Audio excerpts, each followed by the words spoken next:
Hello friends, आपका स्वागत है हमारी फैमिली में जिसका नाम है commerce and art study point. आज मैं आपके लिए SOL education semester second assignment की डीपली एक्सप्लेन वीडियो लाया हूँ।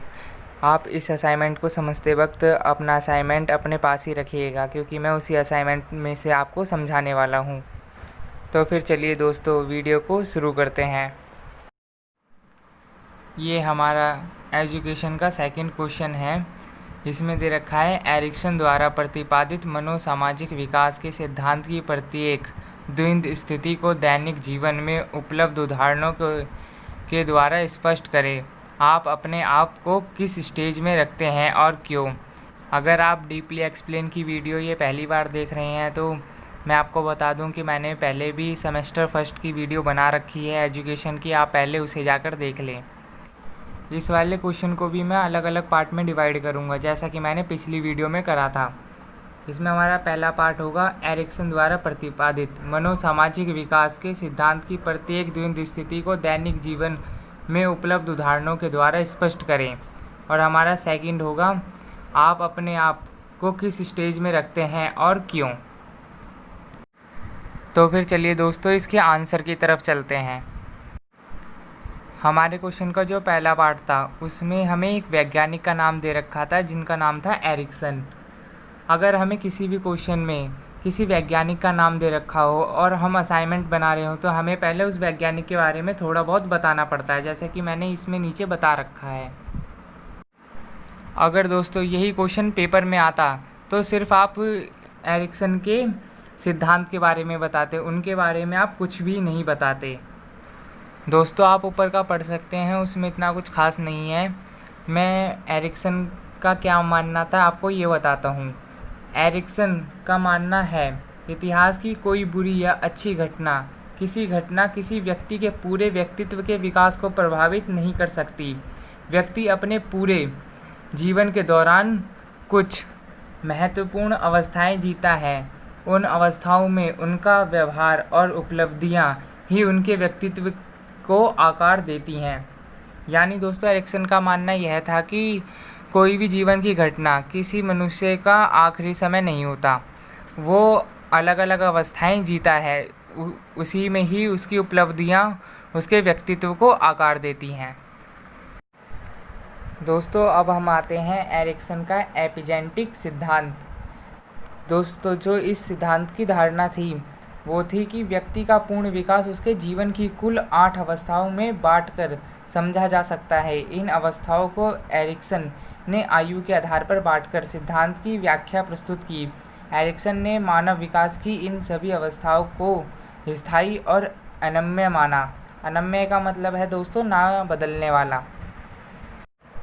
दोस्तों इस सिद्धांत में एरिक्सन ने 2 अवधारणाएं भी बताई थी, जिसमें से कि पहली अवधारणा है, प्रत्येक व्यक्ति में आगे बढ़ने की प्रेरणा और अपने समाज के साथ अंतःक्रिया करने की इच्छा और जागरूकता अंतर्निहित होती है। और दूसरी अवधारणा है, कोई भी समाज इस तरह ही बुना हुआ होता है कि व्यक्ति की इन विशेषताओं को पर्याप्त स्थान दे पाए। और दोस्तों ये कुछ पॉइंट दे रखे हैं जो इस सिद्धांत को और सरल बनाते हैं। जैसे कि पहला पॉइंट है, व्यक्ति के पूर्ण व्यक्तित्व का विकास एक बहुत ही दीर्घ और समग्र प्रक्रिया है। दीर्घ का मतलब बहुत बड़ी प्रक्रिया है। और दूसरा पॉइंट है, इस प्रक्रिया में कुल 8 अवस्थाएं होती हैं। दोस्तों इसके नीचे एक और पेज दे रखा है जिसमें ऐसे ही और भी पॉइंट दे रखे हैं, उसे आप ध्यान से पढ़ सकते हैं। अब हम आते हैं मनोसामाजिक विकास की अवस्थाओं पर। इसमें से कि पहली अवस्था थी शिशु अवस्था, जन्म से 1 वर्ष तक। इसमें दोस्तों विश्वास और अविश्वास पर एरिक्सन ने ज़्यादा ध्यान दिया था। इनका मानना था, एरिक्सन ने इस अवस्था को व्यक्तित्व के मनोसामाजिक विकास की प्रथम अवस्था माना है। उसके अनुसार विकास के आरंभिक चरण में किसी भी व्यक्ति के लिए विश्वास का भाव महत्वपूर्ण स्थान रखता है। यह भाव ही स्वस्थ व्यक्तित्व का आधार बनता है। शिशु में अपने बाहरी सामाजिक दुनिया के प्रति विश्वास पैदा करने में उसकी माता की भूमिका सबसे अधिक होती है। और दोस्तों आप ये वाक्य का सारा पढ़ सकते हैं। अब हम आते हैं दूसरी अवस्था पर, जो है पूर्व बाल्यावस्था। जो होती है 1 से 3 वर्ष तक। इसमें स्वायत्तता बनाम शर्म या शंका पर निर्भर करता है ये। इस अवस्था में एरिक्सन ने माना है कि इस मनोसामाजिक अवस्था में बच्चे में खोजने, चयन करने और आजमा के देखने की अत्यंत उत्सुकता पैदा हो रही होती है। एरिक्सन के अनुसार अगर इस आयु के बच्चों को निरंकुश स्वायत्तता और स्वतंत्रता दे दी जाए तो वे स्वयं को ही हानि पहुंचा लेंगे। इसलिए स्वायत्तता और स्वतंत्रता से अभिप्राय एक सीमित और अधिरक्षित स्वायत्तता और स्वतंत्रता से है। अब हम आते हैं अपनी तीसरी अवस्था पर, जो है बाल्यावस्था, जो 3 से 6 वर्ष तक होती है। पहल बनाम अपराध बोध। यह वह अवस्था होती है जब बच्चा स्कूल में प्रवेश करने के लिए तैयार हो रहा होता है। इस अवस्था में बच्चों में एक प्रकार की जिम्मेदारी का भाव विकसित होता है। यह भाव वह स्वयं के लिए एवं अपने सामाजिक और भौतिक जगत के लिए महसूस करता है। इस अवस्था में उत्पन्न मनोसामाजिक संकट इस बात पर निर्भर करता है कि बच्चों के अभिभावक बच्चे के विभिन्न कार्यों के प्रति पहल को किस प्रकार देखते हैं और प्रतिक्रिया देते हैं। अब हम आते हैं नेक्स्ट अवस्था पर, जो है उत्तर बाल्यावस्था, जो 6 से 12 वर्ष के बीच होती है। परिश्रम बनाम हीन भावना। इस अवस्था में वह विद्यालय नामक संस्था के संपर्क में आता है जो उसके विचार, व्यवहार और प्रतिक्रिया को प्रत्यक्ष रूप से प्रभावित करती हैं। एरिक्सन ने शिक्षा को व्यक्ति के जीवन चक्र का एक बेहद महत्वपूर्ण अंग माना है। आत्म अनुशासन और निगमनात्मक तर्क के कौशल भी बच्चे इस अवस्था में सीखना शुरू करते हैं। अब हम आते हैं नेक्स्ट अवस्था पर, जो है किशोर अवस्था, जो 12 वर्ष से लेकर 19 वर्ष तक होती है। पहचान बनाम भूमिका संप्रभुति पहचान का संकट।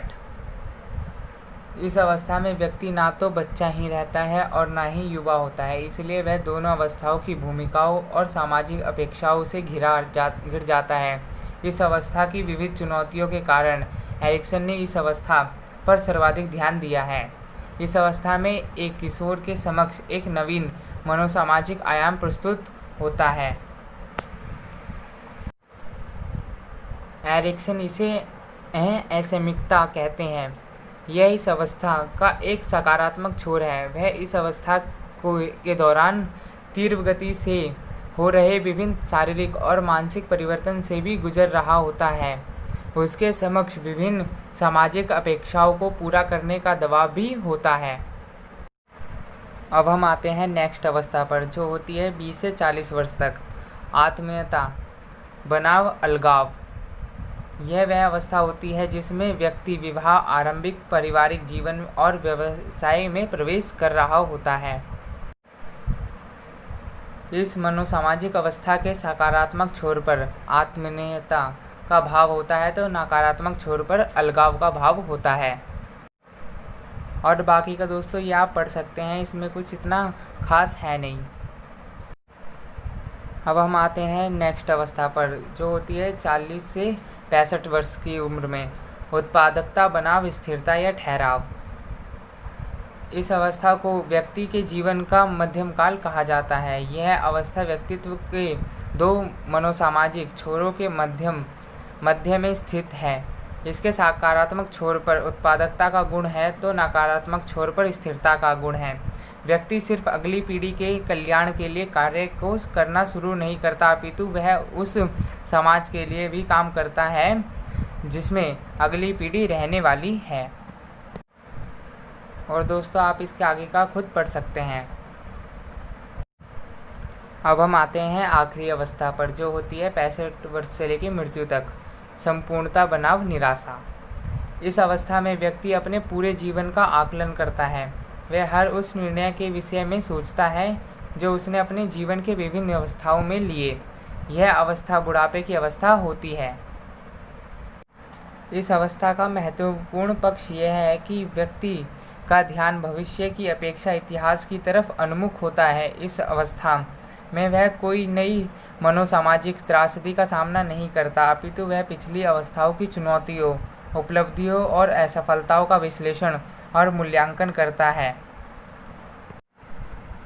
परंतु जो व्यक्ति अपने पिछले जीवन में झांकने के बाद अधूरापन और असफलता पाता है तो वह पूर्ण रूप से निराश हो जाता है, क्योंकि वह उस दौर में काफ़ी आगे बढ़ चुका है कि वह फिर से शुरू करे, और इसी भाव में जीवन जीता है और समय आने पर दुनिया छोड़कर चला जाता है। अब आते हैं हम अपने दोस्तों क्वेश्चन के नेक्स्ट पार्ट पर, जो था कि हम अपने आप को किस अवस्था में रखते हैं। ये मैंने अपने अनुसार ही रखा है। मैं स्वयं को 20 से 40 वर्ष की वाली स्टेज में रखता हूँ। दोस्तों इसमें मैंने अपने आप ही बनाकर सब कुछ लिखा है, ऐसे इसे ही आप पढ़ सकते हैं और लिख सकते हैं, या फिर आप अपनी तरफ से कुछ ऐड या माइनस कर सकते हैं इसमें।